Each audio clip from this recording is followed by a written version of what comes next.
Let's jump into case study number 2. This one is also for a bigger company, a professional service company. And this one's about that balance of using, the corporate-owned channel as well as individual, executives or employees that work for the company. So take it away. So this is a big consulting company. And as you know, consultants only have their brains to sell. And so really the consulting firm was looking to go deeper into the financial services industry and showcase the consulting firm within that space. So that was the challenge. How do we really build the brand within the financial services space with all we have is our people? So, it's kind of that corporate overlay of the consulting firm and the brand and the reputation of the consulting firm at the macro level, as well as the smart people that are the consultants doing the work every day. How do we build their brand and reputation as well? And really maximize and amplify and leverage the two. So, really, the goal is to leverage the corporate channels, the website, the digital channels, the Twitter feed, the LinkedIn company page with the executive profiles as well. As we know, all of your executives own their own LinkedIn channels. They may or may not want to use them on behalf of your business, but at the highest levels, mostly they play ball pretty easily. So with this particular case, we would leverage all of the corporate channels and the content and then take that content and share it and amplify it across all of the executive profiles over LinkedIn. We've been fortunate enough over the years for many executives to trust us with their LinkedIn profiles specifically, where they're like, hey, here are the keys. And we, work with them to develop content. But in this case, we were able to drive sales directly into the consulting firm by amplifying content, not only corporately, but also across the executive channels. Yeah. So is this their software that helped facilitate this? Did you use a platform to do it? Or was this just more, we had access to 5-10 executives and we just did it natively on LinkedIn? There are some technologies, but it's not ever plug and play. It's really, they can enable content to be shared across different platforms, but it takes a high touch approach, especially when you're talking about CEOs. We implemented this at another client, and I actually saw earlier today on LinkedIn, this client is doing a webinar on AI, and I probably got hit. I got hit corporately. I got hit with a few different executives that I know talking about this coming up. So if you think about marketing being a series of touch points and how often are you, touching people, that is a great way to do it, because as I look in my feed, I see the CEOs promoting about it. I see the marketing guys promoting about it.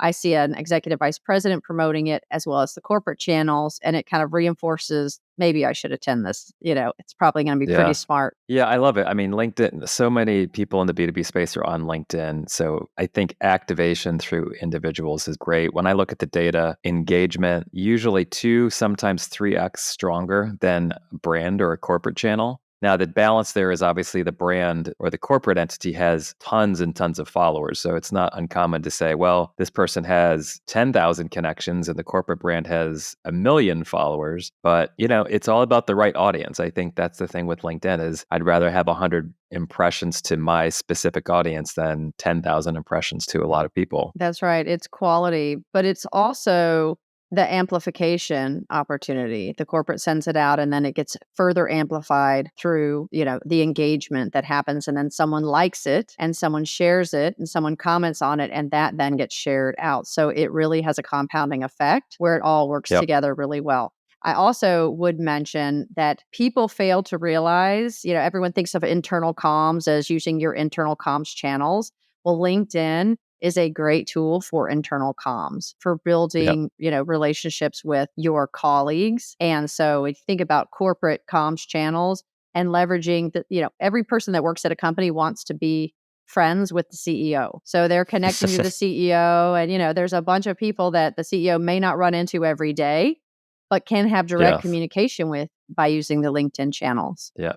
I think that's great. I think there was that line that people didn't want to cross. I remember I had a CEO of a company a long time ago. They just went all in on LinkedIn. And it really was, when I talked to him about it, he said that it was his way of staying connected to employees. It wasn't so much about clients because there was maybe 5,000-6,000 people at the company. And if he was on the road and he was like meeting with new potential clients or at an industry event, that was his way to kind of like put his selfie up And it was just a great way to stay connected. Yeah. And I think obviously on LinkedIn, the more authentic the content is, the better play it gets as far as like engagement. So what was for this consulting company?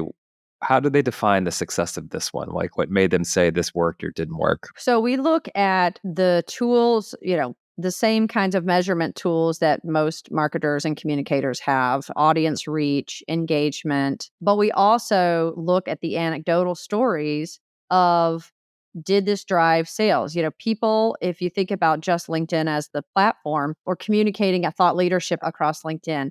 And then all of a sudden, prospects would ping, like, this is really smart. I would love to talk with you more about this.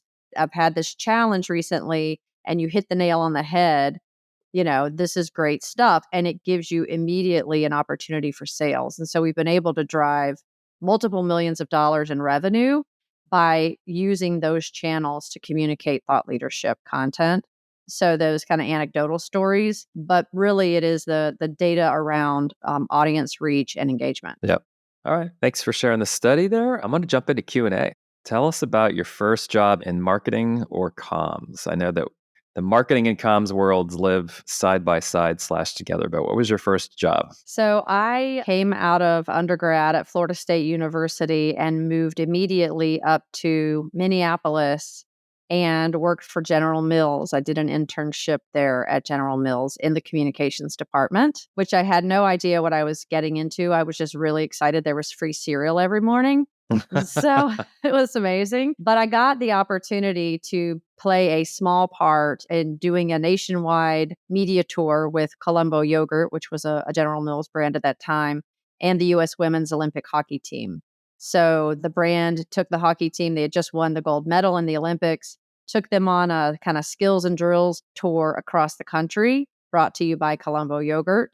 And so I got to see, firsthand how you engage news in the local market to come out and cover something that's going on, how you manage the logistics of getting people from here to there, how you do brand activation and kind of bring the brand to life locally, how you get people there in the local market engaged and establish partnerships. So it was kind of really my first foray into public relations, and that's when I fell in love with it. Yeah. So I didn't realize we had this in common. So my first job was in Minneapolis. This was an internship I had done for Campbell Mithun, which was an agency, and Campbell Mithun worked with some General Mills products. So were you at the corporate office? Was it just north of the highway? Was it 394 or 494? It was just I north forget the of the name of the highway. highway, but I don't know. In Okay. in Golden, I think, is the community, Yeah, right? yeah, yeah. Yeah. Yeah. Wow, small world. I'm not going to share the years No, that we I that we thought were that's where doing you were those going. I'm like, internships. abort, No, Steve, abort. I'm like, I can't. I won't do that to you. But maybe I'm trying to now connect with the women's hockey team gold medal success. And I don't know the year. And I'm not going to have you share the year for protection. What do you really love about comms or PR today? I mean, you've seen it go through this major shift of everything being digitally consumed. Like, what is it about today's world that you really enjoy? I have loved being a part of this industry so much, mostly because of our ability to solve problems and challenges for our clients. The fact that news media has changed so much is, I think, just par for the course. Technology changes a lot. It's going to be ever changing. It's not like things used to be one way and now we have all this change and it's another way. It's accelerated, it's constantly changing, and you have to keep up with it. But it really is the same at its core. It's really the same. We're trying to communicate with people. We're trying to engage audiences. We're trying to persuade people to do something and to act. And so that challenge, how do we solve that challenge with the tools in our toolkit? That's what really gets me up every day. I just enjoy, Yeah. A client coming to us and saying, we really are trying to reach this audience, and we really dig in on how can we best do that. Yeah. So I'm going to ask another question too on, I imagine every PR company, the worst client is one that they're all excited, they hire you, and then they want the token, like, I want to be on the front cover of this. You got 2 months to do it, go. Like, how do you manage a client like that? Because obviously, like, when those things happen, they're great, but they're never guaranteed and they take time. So how do you manage the expectations of someone who is newer to the PR world as far as what they should expect? Well, our company name is Stretch PR for that very reason, to really find those stretch and set those stretch goals where you're striving for something, and if you might not get there, but that is what you really want to aim for. And so we always say up front to our clients, hey, I don't know, this is a stretch. I don't know if we're going to get there, but we would love to, get that top tier placement in the first 2 months. It's a tall Yep. order. We're budget constrained. We're, time constrained. Here's how you can help us get there with our content, with our stories, with our experts and our spokespeople, with the data and research that we have. How can we bring those ingredients to make sure that the story resonates and, kind of gets us the traction that we're looking for. But, Yep.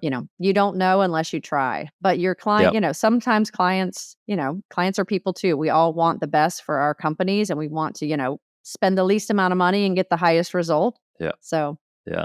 What's your most interesting get, as they say, over your career? What are you most excited about? the most fulfilling result is when you not only are managing a risk, if there's something that's kind of a difficult situation, navigating through that to have good success on the back end, I think is incredibly fulfilling. A lot of people, when they Yep. deal with crisis and issues, it's not great and fun to be there because you're dealing with something difficult, but to navigate people and personalities and actions and, put all that together and navigate through tricky waters and come out the other end, it's a very fulfilling Yep. experience. Yeah, I got to tell you, that is one part that is so tough. And the folks who are in that crisis comms, who just have that like stoic calmness, whether it's just being a spokesperson to let people know that, there's stability here, or if there's bad information, we're going to correct it. That is such a skill, because in those moments, the person delivering that information, whether it's through, verbal or written, that's what it's all about. Like, something happens in the marketplace, and you may have an hour to come up with something to make or break it. Yeah. Is if you misstep, you're going to fuel the fire.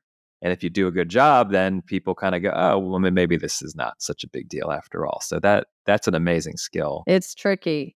And you also have a lot of stakeholders involved. You have C-level executive that wants things a certain way. You have attorneys that want it a certain way. You have Yeah. everybody factoring in, and you're the communicator. You know how people are going to receive things, and you understand risk, but you also understand the need for transparency and honesty and integrity. You have to be that strong voice in the room so that, people don't make bad decisions or emotional Yeah. decisions or knee-jerk reactions. Yeah. Yeah. It's tough. Or just go with the no comment. Or I guess that's the worst thing you could say, right? There needs to be more context behind, at least sometimes if it's like investor relations related things, like we just, instead of saying no comment, you have to say, unfortunately, we can't, like, we'd love to, but we can't comment on this because it has to do with, things that are related to the SEC, and we just can't say anything. Yeah, and then you can So bridge to, but, well, we can talk about our, yes, these things, yeah. look at you. Look at you just working it in. Here's what we do want to talk about now that we have your attention. That's good. What is it about the work that you've done over your career that, like, what's this thing that just like drives you nuts? You're like, people, let's stop doing this. It's not productive. It's not helping your brand. What would you like to see eliminated? I have seen over the years, and it's really different size of companies, different company stages, executives who may be a little skeptical about marketing and communications. And, they bring this level of skepticism and, well, we don't know what works, or, does it really, we're really getting an ROI.